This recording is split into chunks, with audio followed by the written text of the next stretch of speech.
My name is Ritu Desai. I am a realtor associate broker with Tamsen Properties. I've been in real estate full time for last 22 plus years, and I serve DC, Maryland, and Virginia, all three DMV area. And my specialty actually is pretty much everything residential. And also, I have a small team now that has gone into commercial. So, if somebody's looking for commercial, different warehouses to office space, we can help. Love that. And can you give me a little bit of a background about yourself? Like where you grew up? Was real estate always in the cards for you? What did you do to end up here today? Tell me all about that. Love that question. Yeah. So for me, I grew up in India in a small city town. I would say it's not a very major city, but it is central India where I grew up. Real estate is in my blood because my dad owned multiple properties over the year. And since I was 10-year old, I was involved with my dad's construction business. So as a girl, I can talk about plumbing, electrical, any sort of bones of the house. You can ask me and I can tell you I can fix things. So Wow. comes with the natural talent of being in real estate. And then when I immigrated over here, either I had two choices. I have an MBA, either to go to New York or go to Wall Street. That was my first love and first passion. Or stay here where most of my family is. And me and my husband, we were recently married and we knew that we wanted to start a family, but we did not want to be in New York and go through the whole hustle bustle of New York life raising our kids. So we decided to stay put over here, and I explored real estate and fell in love. It was such a natural between new construction, seeing all the construction aspect of it, understanding even with remodeling and renovation, my clients would ask me and I can pretty much design everything for them. So it was a great, I think it was opportunity just came naturally, and I never looked back and raised two boys in real estate. That is awesome. I think that is so great. The fact that I think that actually makes you stand out too. The fact that you had a father who was in the construction business and you were like hands on in there watching him like, what's that? What's this? And you can like help your clients with that. I think that is very, very Yeah, good. and that came with negotiations to everything over down there. So it was pretty tough, pretty rough. So since I was 10, I've been in his business for all my life. And even when I go back now, he's still active, semi-active, and I still get in and start digging up things that I should not be, but it's great. Yeah, I love that. And represent for girls, right? Because Ah, oftentimes we're that not was my big thing back then. Talk to me about that. Oh my God. So I've written very extensively about the challenges of growing up in the times when I grew up. Women were not given the same opportunities to the respect, self-dignity. We're one of the three sisters in the town where people looked down on my mom for not having a boy. I had a very, very rough upbringing to a point where I had to constantly fight to earn a spot in everything. Academically, I was super driven to be an A+ student, to balancing with my life, with helping my dad to prove that you don't need a boy, I can be your boy.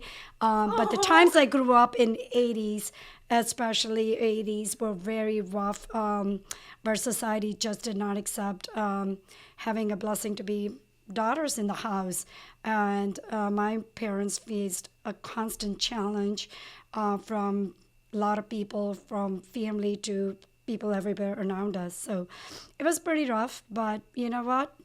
You can fight it. Absolutely. You're living proof. Look at you. Yeah. You're doing it. Successful. You know the ropes, and it helped build your character to be a strong woman. So I think that's Absolutely. wonderful. Yeah. No, that's where it is. You got to look forward and not back, and not be weighed down with the baggages that people throw around in life. That's what it is about. Absolutely. Yeah. Now tell me a little bit about how your experience are with your clients. Like what experiences do you hope that you can help them with, and what do you think that you bring to the table for them? So as a sole realtor, I call my clients that I'm a boutique shop over here. It's all customized to their needs. I am there in their life from the day they call me to the even past. Like I've been invited to clients' daughters' weddings, their baby showers, to being part of such an honor and privilege to be part of their life beyond selling real estate. I have clients forever. Their generations have bought, their kids have bought the home with me. Now I'm helping their grandkids. Some of them feels old, but at the same time, I'm not that old. Come on. But it feels very honored to be able to be part of the people's life. And the biggest thing is that they trust you. I've been on the emergency contact list for clients' kids, so I'm like, don't put me there because I may not answer the phone. I'm always busy. I'm busy. But it is just a service. The communication is a big thing for me, to be able to communicate timely and support them post-closing, during the transactions, any hiccups. Every problem has a solution. I have a huge network of local realtors to resources that I have. So it's one-stop shop for them, that they know they can count on Ritu, and that's the biggest asset I give it to my clients, that they can trust me. I'm going to talk them out of buying something if I don't think it's the right thing. They get my honest opinion, and because I get to know my clients at a personal level, it really helps to build that trust on each other, that they can count on me to giving them honest opinion. Absolutely. No, and that's very valuable. You always want someone to be honest with you and not just be looking out for their own best interests. And I think sometimes people can lack that. And so when people see the genuine advice that you give to them, it shows through, and they just have that trust. They're like, she's looking out not just for me, but for herself too, in our relationship. Exactly. Matters. It's a long term. I've learned this early on from my dad, that business is not the one time transaction. It's a building block of each brick is so important, that if you want a strong foundation, you gotta build it with the trust, that they know that even if they are not standing next to me, they can trust me. I'm not gonna do things. It's not one time transaction. I'm gonna come in your life. You're not a number of sales I wanted a year. It's about just a relationship in order to build that long-lasting relationship. So that's the biggest difference. I feel like I bring it to the table with so many great realtors around us. Absolutely. And you have a great personality. You're easy to talk to, and you're fun, and your smile, like, okay, girl, love it. Life is too short. It's better to laugh it out. Make the most out of the time you have on this earth, and just enjoy. It's a great journey. Yeah, absolutely. I love your outlook, man. I need to like drink the coffee that you're drinking or something. I don't know. Love it. No. And now talk to me about marketing. I know you like social media. We have business owners, entrepreneurs who are listening. What kind of tips and advice could you give to them? And how did you dabble into the social media video world? And what resources did you use? All that good stuff.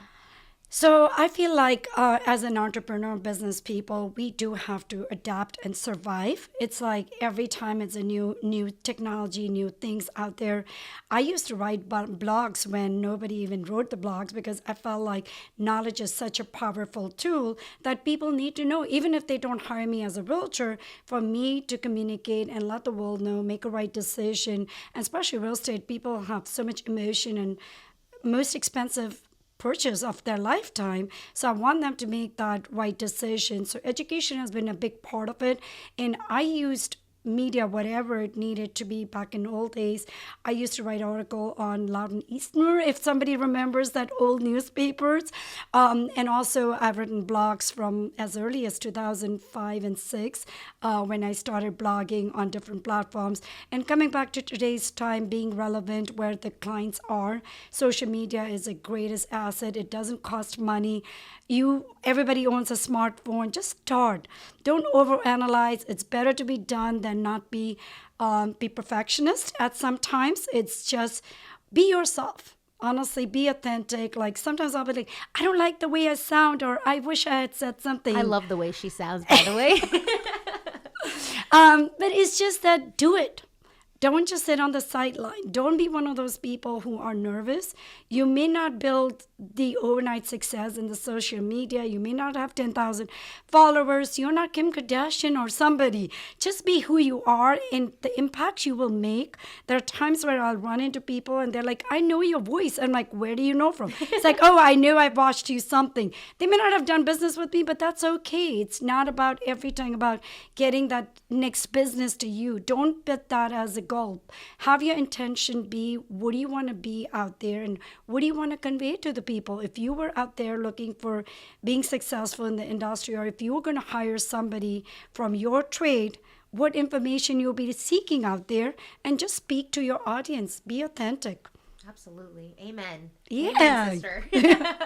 Now, now, can you talk to me a little bit about what's going on in the real estate industry? Like anything that we should be aware of? Like I don't keep up with it that much, so I don't know. Maybe I might learn something new. I only know what realtors like share with me. So if there's anything out there that buyers, sellers, real estate agents should know about, just yeah. Well, we have a lot of changes going on. Even as a 22-year veteran realtor in this industry, I feel like every year is new year. Every decade changes something.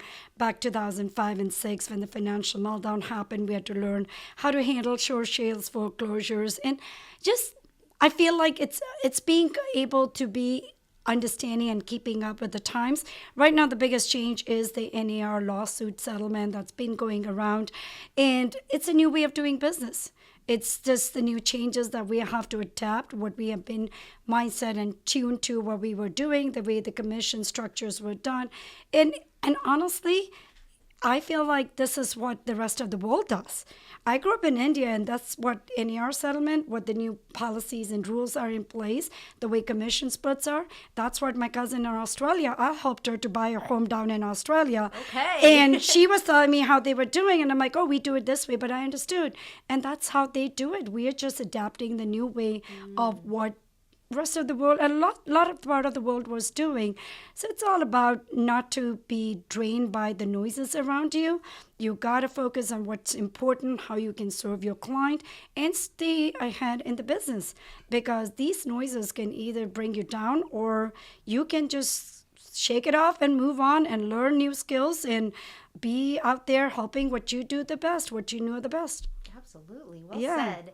And what do you like to do when you're not dabbling in the real estate world in your job? Like, what do you do to relax and unwind? I don't have any time to relax. Oh my God. My family thinks that I am a very early night riser. I work 15 plus hours, I would say, average. I work from every vacation. So if you are thinking about getting into real estate, understand that grass is greener on the other side. It's not HGTV or selling sunset. We work really, really hard, recording videos to social medias, to keeping up, staying in touch with the clients. So there are a lot of hats we wear, but family is a priority for me. I do take time off to make sure that I'm spending quality time with me. It's not about the quantity, it's about quality. I take up a vacation with my family, and that's my gift to myself on the time out. I just came back from Vietnam for 3 weeks. Almost 3 weeks I was out. I've traveled extensively. I'm a very avid traveler. I have a travel bug. I have traveled a lot of part of the world, and I want to continue doing it. Another big thing I passionately love is hiking. I love all the trails around here and love exploring different hiking. Being an early riser, I can wake up early, go get my hiking done, and be back before the first. And I'm full of energy, as you can see. Yeah, that's For what me, I'm saying. What coffee is she drinking? I don't need that kind of a crazy sleep hours. Yeah. I can function very well, and just hiking and travel is my thing. I love reading. I love especially biography and stuff is my big thing. I want to learn, be inspired by everybody around us. I think there are so many legends that we can look up to in different genres, different books, that I will pick it up and just read it. Yeah. Awesome. I think you should write a book. I think yours would be interesting. It would have some humor, knowledge, sass, grit. I have it in my books. Okay, tell me about I have that. already started planning. This is about 8 years ago, I started making sort of a cheat sheet for my future book. And I don't know what the name. One time when the 50 Shades of Grey was popular, I said 50 Shades of Real Estate. I was naming my book, but I don't think I'm going to name that book. Okay. But so many experiences with all these 20 plus decades of being in real estate and being able to share different experiences of meeting people, from drug dealer to crazy stories, to being able to represent the client that made an impact in their life because she was in a shelter being abused by the women, by her husband, and then how I could get out of that women's shelter for her and her son and be able to put her in the house. So a lot of heartwarming stories to madness of the other's extreme that I was able to help people. The journey of the real estate agent.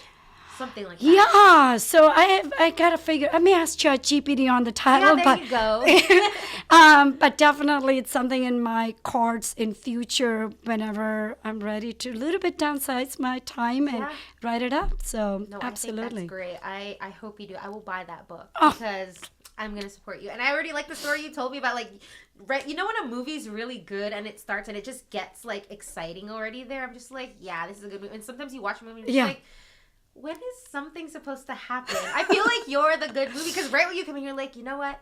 It was hard being a girl, and you just like got to the point, and I was just like, damn, I like this girl already. Oh, like thank she's you. like You're too nitty gritty. kind. She's got grit behind and her Thank work you. ethic. So yeah. And that's my other big thing is trying to be inspiration for the other future realtors. Do I mentor agents? I'm passionate about. I have high schoolers that mentor. They are mentees and they intern with me, and especially all these young girls. I go to high school for the career stuff and inspire these young women. They need to be entrepreneurs.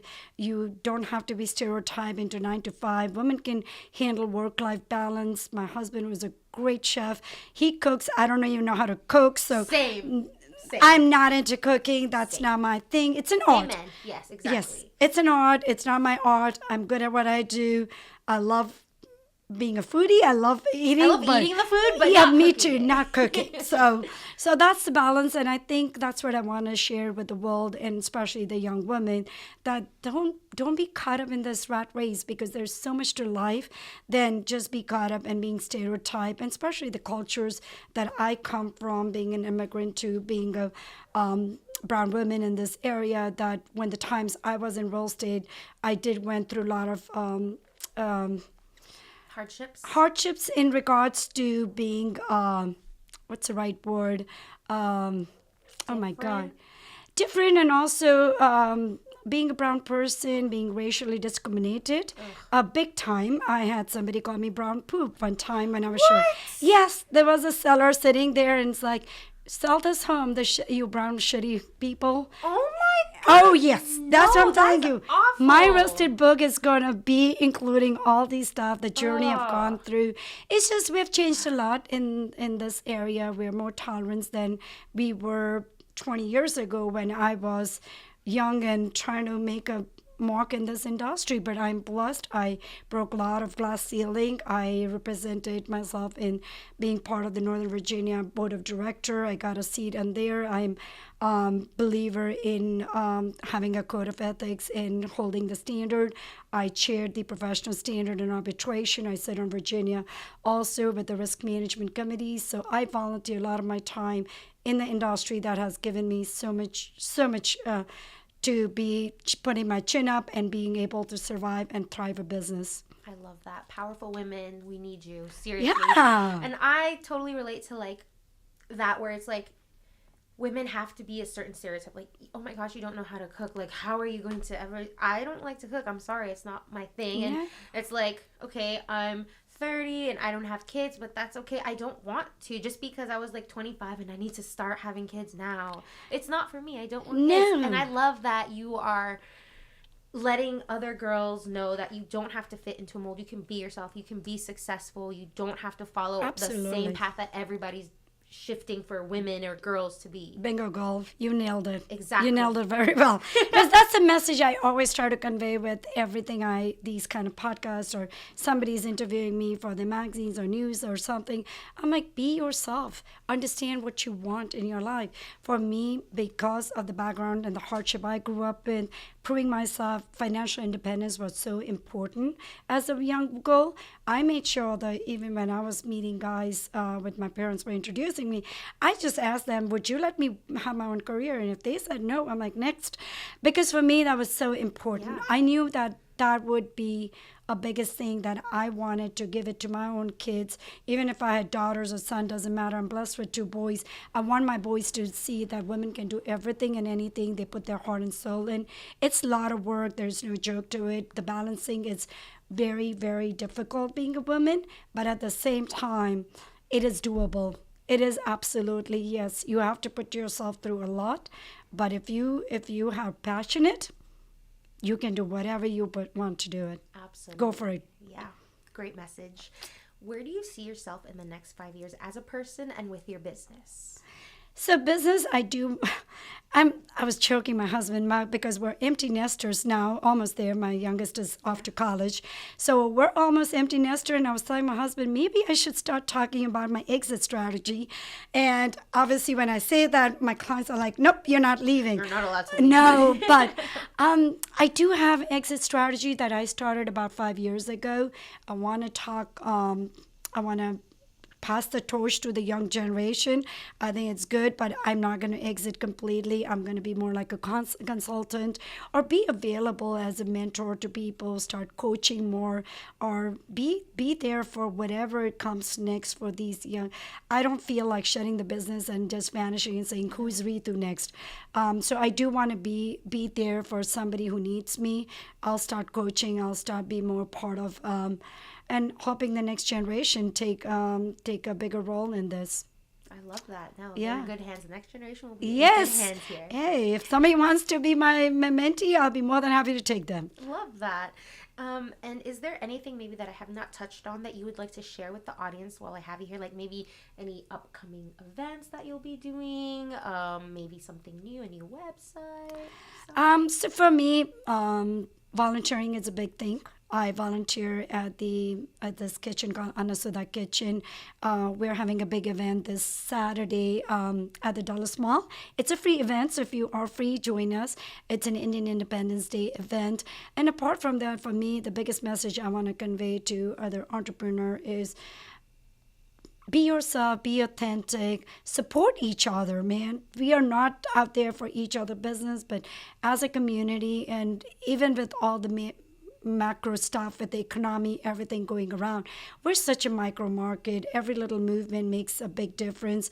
And understand, and as a first-time home buyer or somebody who wants to buy or sell a home, speak to at least 2 or 3 realtors, see whom you connect with, work with somebody who is going to put their interest before your interest. So just interview people and not jump that irrational decision, and try to be a homeowner. Don't try to get caught up with just because the interest rates are high or this. In 20 years, you will look back and you'll be thankful that, hey, I'm glad I bought something. Absolutely. Well said. Yeah. And now for my last question. If you could leave our listeners with a message, what would that message be? It could be in regards to anything, or maybe if you want to share a mantra that you like to live your life by, just as inspiration. You can take a moment. I know, because there are a lot that pops up in your head, right? Yeah.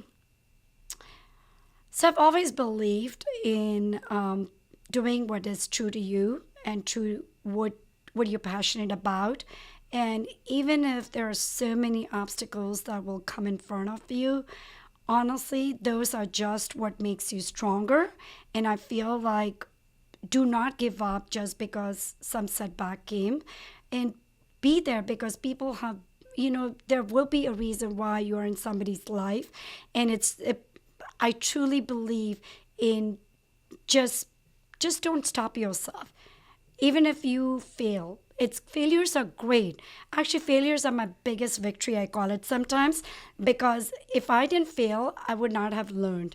And sometimes, those success are great. What you see on social media is wonderful. We need to portray that. But behind the scene, the hard work that goes into it, understand that it didn't come from anywhere but with the passion and all the work and failures and the lessons we have learned over the years. So I feel like if you're a new entrepreneur or somebody who's just starting out, don't stop yourself. Do what like you guys over here. You guys are thriving in what you guys have started over here for our community. And I'm so grateful that you give us the platform as an entrepreneur to come here and share our passion and speak over here. So I really appreciate what you are doing it. And this is what I mean is helping each other out as a community, and just that's the only, I would say passionately, I would leave it behind. Yeah, no, thank you so much. And thanks for saying that. We thank you too for being on the show and sharing your story and giving us your spunk that we can share with the world. All you. That, I just love it. So thank you so much. It was a joy having you here. Lovely. And I really appreciate it. Thank you so much. Absolutely.